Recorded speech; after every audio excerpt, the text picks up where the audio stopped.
What up? This is YouTube, Robin Black. This is our personal YouTube channel. And we've been up, what, 6 months now, Mark?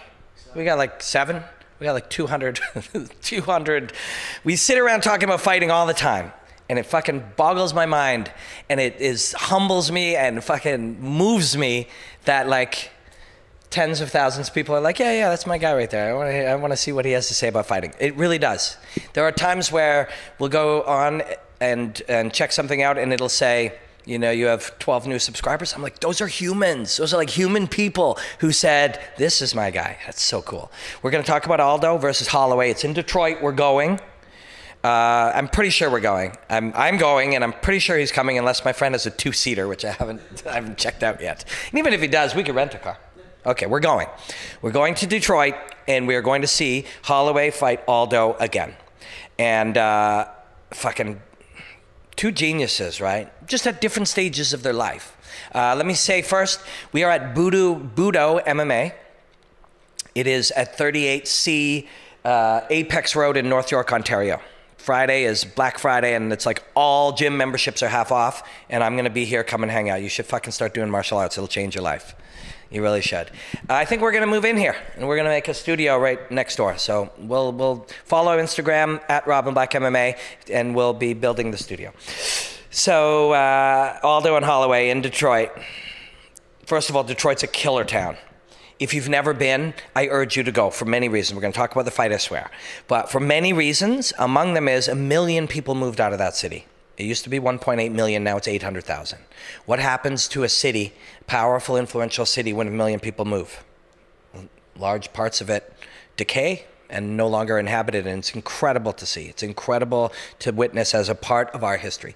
I love Detroit. I fucking love it. I love it. Have you been? Oh man, Mark, we're gonna have a great time.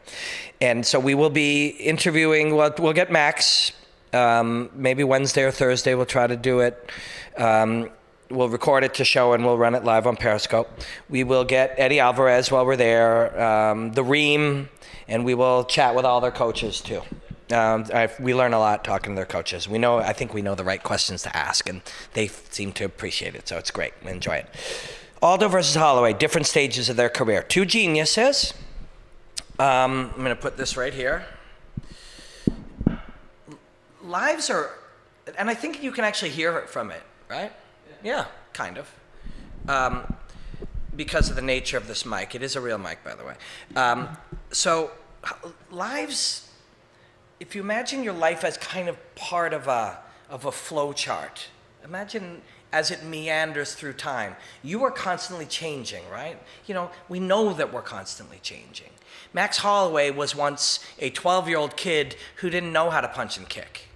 Jose Aldo was a young man who lived in the gym, you know, because he had no money and he dreamed of being a world champion, and he became a world champion. That was at that stage of his life. Things change. You don't become better forever at everything. Jose Aldo will, for the rest of his life, become smarter, more experienced, more emotionally aware. He will learn incredible things, but he will not always be as physically gifted. He will not always be as physically strong. His body has taken a ton of abuse. The game changed, you know. So where is he at that point? Where is that flowing thing? Is it this way? Because we sometimes go, oh, he's on the decline. We don't fucking know that. Did you see what Jose Aldo did against Frankie Edgar? Changed everything. Fought with a totally different identity. Everything. Yeah, he threw left hooks and low kicks. But everything in his identity, his combat philosophy, who he is as a fighter, all changed. And I would have never fucking seen that coming. Not only did that inspire me as a fan of brilliance, which Jose Aldo is brilliant, it inspired me as to what is possible. What if you are known as a lazy person, maybe you could be the most driven person in the world. If you are known as somebody who's not funny, you could become funny. That's how fucking much Jose Aldo changed in that fight with Frankie Edgar. Jose Aldo's identity was built around pressure and forward movement. Forward movement with almost a lean forward. So why did Jose Aldo's game, his world championship game, why did it develop the way that it developed? It developed with answers to problems, right? So Jose Aldo, again, I will put this down here. Jose Aldo he starts his game as a jiu-jitsu black belt, and he sees that people are making their money standing and fighting. And he starts to enjoy it. And he's got fucking Marlon Sandro in the gym, and they all fight like that. And he starts to realize that as he leans a little bit forward, he can develop so much more power on that left hook, and then as he steps outside, he drives that low kick in. And that little combination of weapons, whether it's jab, left hook, low kick, jab, cross, left hook, left hook, whatever. That combination, the way the left hook connected to the low kick, was among the greatest 1-2 weapons in the world. And I don't mean 1-2 is often meant 1-2 when people say it is jab cross. I mean AB. The one of the best AB weapon combinations in the world. Jose Aldo's left hook and his low kick. For it to become so good, part of his game is, fuck, I got a bad shoulder and that didn't feel good. Part of his game is pressuring forward. Boom, bam. It is in the nature of how his stance is built to generate power and threat. And Faber told me about this specifically too. Joe's kind of like this. And then when he goes to do this in the cage, you feel his presence. And when fucking Uriah Faber tells me about that, and I don't know if it was on camera. If it was for Fight Network. Talks about feeling his alpha nature. And I did a breakdown about alpha posture, and it had Faber and Aldo and stuff like 5-6 years ago. And Faber, I'd never met him at the time, pulls me aside. He goes, bro, I show that to all our guys in the gym. I'm like, wow, that's so cool. And it was among my first 20 breakdowns, maybe 2012 or something. And it was a big compliment. But he's like, you know what? And then he opened up to me about what that's like. And he said, you really experienced that with Jose. He's, just what he is. And then he's all of a sudden, it's the nature of his presence. You start to feel it. It wasn't something people talked about a lot of the time, but it was very revealing. And I felt very thankful that the guy would give me this insight. And I've always been a huge fan of Uriah Faber. Always will be. But so it's there, right? And partly the pressure, partly his direction, partly by leaning somewhat forward and taking a lot of that weight onto the front thigh, he developed that game, big part of it. So then what happens, right? So what would you do? Just simple, understanding martial arts, looking for the simple answers. What do you do? Well, I better kick Jose's leg. Now, at that time, people were like, well, I better not kick his leg or he'll kick mine. We'll be if I can kick him, he can kick me, and his kicks are bad. So that was part of it. Develop the answer, and every time you get low kicked, fucking kick back. Every single time. Go back and watch 10 Jose Aldo fights and try to find me 5 times that he gets kicked in the leg and doesn't return immediately. So that became a part of his game. Fine. I'm here, so I am susceptible, because to check a kick, I must shift my weight back, and then I can lift my leg. I cannot lift my leg from here or I will fall down, right? That's pretty obvious. I'm heavy on my front. If I lift it up, I will fall. So I have to shift. And sometimes he checked kicks through this part of his career. But the nature of that is, fine, kick me, it'll be worse for you. Fuck, is that a great answer? Like that's a fucking, add to it, I'm tough. I believe I'm tougher than you, and I would like to put that to the test, which is a part of Jose Aldo's balls, and toughness and humanity, what he is. And he was like, fuck you, kick my leg, you'll get it worse. And it worked, always worked. So the next answer starts to become, I'm here, well, you're not kicking me, what are you gonna do? Single leg. You're gonna go in, single leg. Outside single, I'm going to try to guillotine you, and we're badass black belts. So you're going to go inside single. You're going to put your ear in my sternum, and you're going to go to a single leg. So Jose and their team develops a game that from the single leg, I beat the fuck out of you. And after that game started to develop at Nova Now, you saw it in all the best gyms. Around that time, I went to train at, say, TriStar. I went to train at Adrenaline, which was Sean Tompkins' team. All of the good gyms, there would be a day of wrestling that began, all right, grab singles. The two of us, we would take turns, and start. Grab the single and start. Grab the single, tap hands, start. We started with the single. So gyms all over the world started to develop this game of, when you take my single leg, I kick the shit out of you. So it's not only, back then we were like, did he get the takedown? Did he not get the takedown? Oh, takedown stuffed. That didn't tell any of the story. It was, take my single leg and I will fucking murder you for it. Kick my leg and I will murder you for it. So Jose developed the answer to the problem. It was no longer a problem, I'm heavy on my front leg, therefore I can get single-legged or kicked in the leg. It was, I'm heavy on the front leg, and it's gonna hurt you if you try to do anything about it. It's fucking brilliant. It was simple and it was brilliant. And they worked that forever.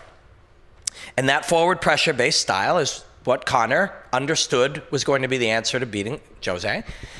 And then you thought, it would have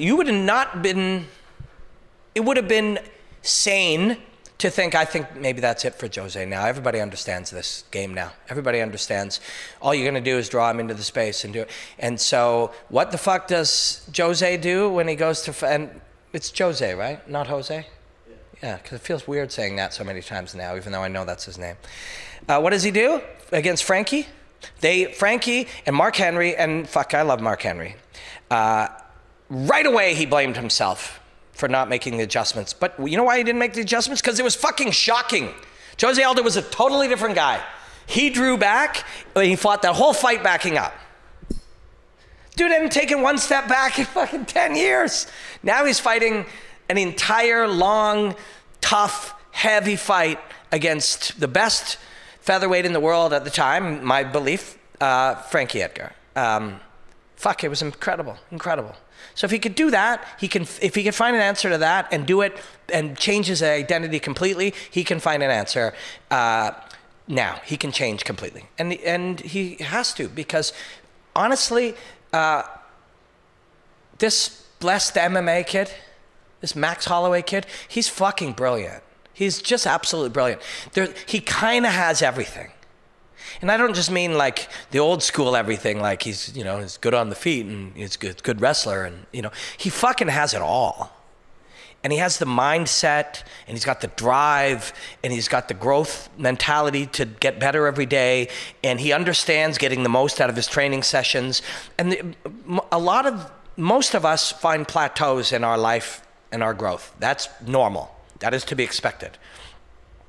And each one of these plateaus are moments where you're going to marinate, and it's going to force you to find new answers you didn't understand or weren't aware existed.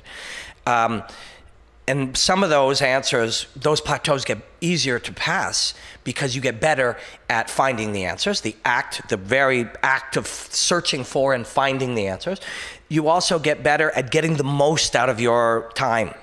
Some people, if you and I and a professor read a book, he's going to get more out of that session of reading. He has a lifetime of absorbing knowledge. You and I read and get what we get. He has not only developed, he hasn't just read more books than us, each one gives him more now. So that's something we should all be on a path of doing. If you go to the gym, don't just go to the gym again. Figure out how to be better at drawing growth out of the gym. This is the kind of shit Max Holloway is doing. He's getting better at getting better. That's fucking scary. We haven't seen that really. George maybe. Maybe GSP was where we started to see that. Where the goal isn't just get faster or stronger or get sharper. The goal is get better at getting better. This is how they call it 10x growth. 10x growth is achieved not by doing 10 times more, but by being capable of getting 10 times more out of what you do. Right? This is what this kid does. He's also got reach. He's got height. He's tough. He's mentally unbreakable. He started really fighting, like, wasn't he in the UFC at 19? No, Holloway? Like fucking, yeah. He's one of these guys, it's less emotionally stressful for him. He feels alive there. He lives there. You know what I mean? And Jose is that and has been that and has experienced that. That's harder as you get older. What you're supposed to have, and what I'm sure he does have, you're a little smarter. Some of these guys, man, when Josh Barnett has himself a great night, it isn't because he fucking fought harder or was stronger than when he was 30. It's because or 25. It's because he's smarter, more seasoned, uses less energy. He's craftier. That's what Jose needs, because this fucking kid is just off the charts. Sharp and fast, and those punches, they're light until the end when they dig. You know, the other thing, it's really hard to find the real way to describe it, but he deceptively camouflages the footwork in, right? So it's not like back in the day, what we would do, Frankie's a perfect example like this. We would step out somewhere, throw a combination, move again, and then move our feet. Frankie, you look at Frankie as Sean Shirk and beyond, Mark Henry brought over from boxing. He would move his feet into a spot where you were a little bit off balance, combination with moving his head, step, pivot, move his feet out again, right? And that's just great boxing, great kickboxing, great fighting, great martial arts. Max is now, and you see Dwayne Ludwig and TJ do this a lot, where there's steps within the combinations that you cannot catalog them all, because this is in your face as I'm stepping out this way. So your face is dealing with that. The very first thing Dwayne taught me when I went and did something with him was basically like this. It was 1, 2, 1, 2, 1, 2. Seems simple, right? But I'm getting your head to think 2 hands to the head. Wait, now he went down. As you're thinking about down, I step over. So the up, down, up, wait, and I camouflage a new angle. So when I was punching you here, you're dealing with it. But now this punch is coming from over here, and you have to move your head that way to intercept it. Very simple shit. At the time, I was like, oh, cool. Now Dwayne and TJ will have 40 of those going on. So you're attempting to catalog those resetting of angles. And really when we talk about angles and we talk about, and of course this is about Max Holloway, and he does this. I sat with his coach who was trying to show me some of the simple interpretations of some of Max's camouflage footwork, and he called them landmarks, where there's certain landmarks that he steps out onto. It was fucking fascinating. We're gonna get Max a striking coach for sure. For sure. We'll sit down and play with him, and maybe even find a spot where we can angle the camera and do a little excuse me, a little dance fighting. But I breathed something in weird. But yeah, beautiful, beautiful stuff. But now, when you're dealing with it, you're trying, so you understand now, you've been fighting for a long time, you understand that this is purposefully stepping off and you know what to do about it. But as you do this, I'm coming this way, and it's very, very, if you think of it in terms of not, what is the angle, where is the step, he's going this way, then this way, it's basically all I'm trying to do is gain an advantage by getting to a place where I have a direct line to you, and you don't. And I've used this little illustration before, but if you look here, you can punch me. And if you kind of look over here, you'd have to bend your arm, you'd be off balance to do it, and I have a straight line to you. It's really that simple. How we do it, the steps used to do it, there's thousands and millions of ways. But the goal is, be in a position of balance with an advantageous angle to hit you, where you are in a position of off balance with a disadvantageous angle to hit me. Fucking Max Holloway does that like unbelievably well. Like, it's beautiful to see.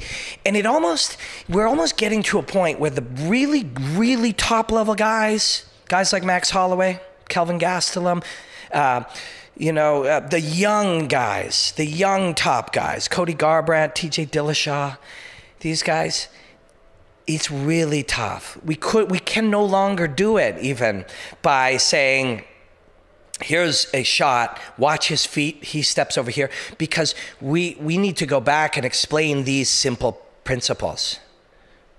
I want to be somewhere I can hit you. You're somewhere where you are one or more steps or movements away from hitting me in balance. And how we do that is just a game of checkers or chess, depending on how we play it. Max Holloway's a motherfucker with that. And if you look at what TJ Dillashaw, go back and watch the first, or if you put in my name with Dillashaw and Barao, you'll find a simple breakdown. But there's lots of GIFs or pieces or, analysis, or better yet, watch the fight itself. Actually, I did one in reverse TJ Dillashaw, looking back at that fight, for starting with the result and working my way back to the beginning. I loved it. It was a real pleasure to do. Really taught me a lot about fighting. But you watch that, and you're like, Barao literally doesn't know what's going on. And that's no fucking insult to him. He's a genius. He was the champion of the world. It just, we had changed the fucking game. You know, the game, as you understood it, is this thing. Wait a second, what's happening? And all of a sudden, you remember this one famous spot where this is going on, and then all of a sudden, TJ Dillashaw is literally here? You remember that, Mark? He's literally here. And Barao's like, what the That's fucking incredible. And so that's the kind of shit that Max Holloway is doing on a very sub-level, small. It doesn't, unfortunately, for us, the viewer, it doesn't look as broad as fucking standing over here and hitting him, although he'll pull that off sometimes. Sometimes it's little micro versions of it where all that's happening is, I'd like him to be here, but he's here. So I move there and I get hit. And now he's either even one step further or he's here. And now I move there and I get hit. So it's a hard fight for Aldo. It's a very hard fight. It's a very hard fight. He's a brilliant fighter. I'm gonna miss him when he's gone, and I'm starting to realize with some of these guys how I didn't appreciate them when they were at their best. So I go back and I look at their work and I really appreciate it. But he's already been beaten by this guy. There's lots of stuff on this YouTube channel with David Mullins and other stuff where we talk about rematches. They are a unique experience. He can't be intimidated by the rematch, and fucking Max cannot just think, look at what happened to Rockhold.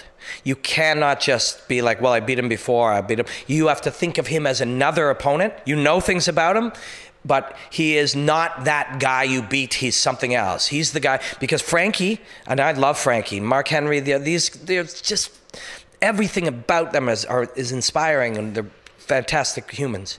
But they made a mistake. They thought Aldo was this thing, and he was a different thing. So Max must do that too. But I would be a little shocked. I mean, I'm a Max Holloway mark. I won't go as far as saying Dick Rider, but I will say mark. But I would still be shocked, but pleasantly for Jose. I'd feel sad for Max Holloway, this young genius, but it would only make him greater in the long run. But I would be pleasantly shocked for Jose Aldo to see a guy be able to do that again. And that's what this fight's about, is this kid, because it'll be undeniable if he beats him again. Or can the guy do it again? Can this genius, this innovative, pioneering, game-changing little monster, Jose Aldo, go back and do this again to this kid? I'd be surprised, but I'd be happy for him. But let's enjoy this one, man. It's going to be a good one. We'll be in Detroit. I don't know if we don't have tickets, but anyways, blackout.